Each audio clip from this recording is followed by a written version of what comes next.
नमस्कार आप सबको। स्वागत है आप सबका अपने इस YouTube चैनल में। आज की हमारी लोक कथा है 99 का चक्कर। प्राचीन काल की बात है।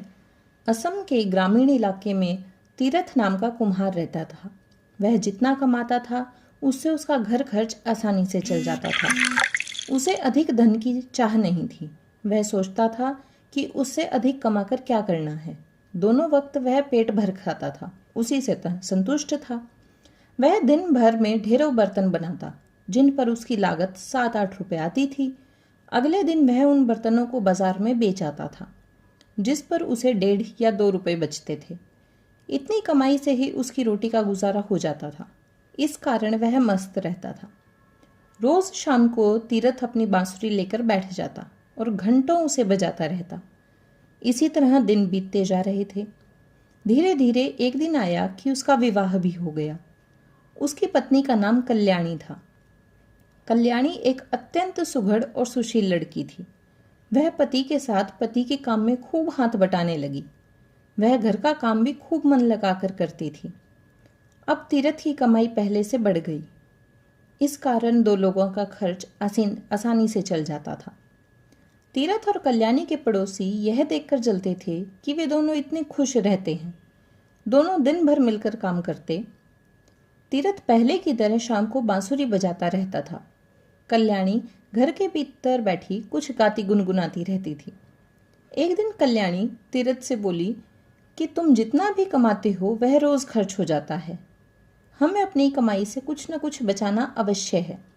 इस पर तीरथ बोला, हमें ज्यादा कमाकर क्या करना है? ईश्वर ने हमें इतना कुछ दिया है, मैं इसी से संतुष्ट हूँ। चाहे छोटी ही सही, हमारा अपना घर है। दोनों वक्त हम पेट भर कर खाते हैं और हमें क्या चाहिए? इस पर कल्याणी बोली, मैं जानती हूँ कि ईश्वर का दिया हमारे पास सब कुछ है और मैं इसमें खूब खुश भी हूँ, परंतु आड़े वक्त के लिए भी हमें कुछ न कुछ बचाकर रखना चाहिए। तीरथ को कल्याणी की बात ठीक लगी और दोनों पहले से अधिक मेहनत करने लगे। कल्याणी सुबह 4 बजे उठकर काम में लग जाती। तीरथ भी देर रात तक काम करता रहता, लेकिन फिर भी दोनों अधिक बचत न कर पाते। अतः दोनों ने फैसला किया कि इस तरह अपना सुख चैन खोना उचित नहीं और वे पहले की तरह ही मस्त रहने लगे। एक दिन तीरथ बर्तन बेचकर बाजार से घर लौट रहा था। शाम ढल चुकी थी। वह थके पैरों खेतों से गुजर रहा था कि अचानक उसकी निगाह एक लाल मखमली थैली पर गई। उसने उसे उठाकर देखा तो उसके आश्चर्य का ठिकाना ना रहा। थैली में चांदी के सिक्के भरे थे। तीरथ ने सोचा कि यह थैली जरूर किसी की गिर गई है। जिसकी थैली हो उसी को दे देनी चाहिए। उसने चारों तरफ निगाह दौड़ाई। दूर दूर तक कोई दिखाई नहीं दिया। उसने ईश्वर का नाम दिया इनाम समझकर उस थैली को उठा लिया और घर ले आया। घर आकर तीरथ ने सारा किस्सा कल्याणी को कह सुनाया। कल्याणी ने ईश्वर को धन्यवाद दिया। तीरथ बोला, तुम कहती थी कि हमें आड़े समय के लिए कुछ बचाकर रखना चाहिए, सो ईश्वर ने ऐसे आड़े समय के लिए हमें ऐसा उपहार दिया है। ऐसा ही लगता है, कल्याणी बोली। हमें गिनकर देखना चाहिए कि ये चांदी के रुपए कितने हैं। दोनों बैठकर रुपए गिनने लगे। पूरे 99 रुपए थे। दोनों खुश होकर विचार विमर्श करने लगे। कल्याणी बोली, इन्हें हमें आड़े समय के लिए उठाकर रख देना चाहिए। फिर कल को हमारा परिवार भी बढ़ेगा तो खर्चे भी बढ़ेंगे।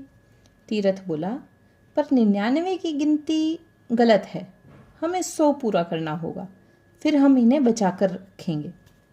कल्याणी ने हाँ में हाँ मिलाई। दोनों जानते थे कि चांदी के 99 रुपए को 100 रुपए करना बहुत कठिन काम है, परंतु फिर भी दोनों ने दृढ़ निश्चय किया कि इसे पूरा करके ही रहेंगे। अब तीर्थ और कल्याणी ने दुगुनी चौगुनी मेहनत से काम करना शुरू कर दिया।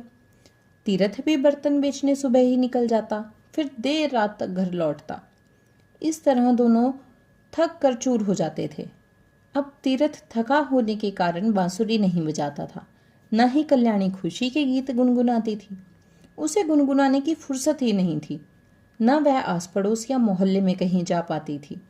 दिन रात एक करके दोनों लोग एक एक पैसा जोड़ रहे थे। इसके लिए उन्होंने 2 वक्त के स्थान पर 1 वक्त भोजन करना शुरू कर दिया, लेकिन चांदी के 100 रुपये पूरे हो ही नहीं रहे थे। यूं ही 3 महीने बीत गए।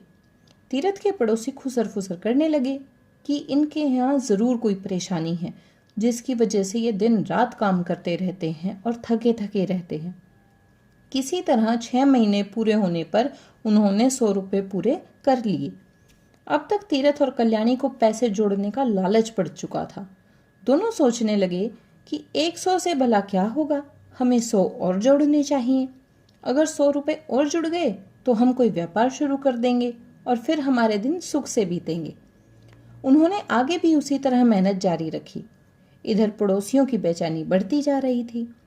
एक दिन पड़ोस की रम्मो ने फैसला किया कि वह कल्याणी की परेशानी का कारण जानकर ही रहेगी। वह दोपहर को कल्याणी के घर जा पहुंची। कल्याणी बर्तन बनाने में व्यस्त थी।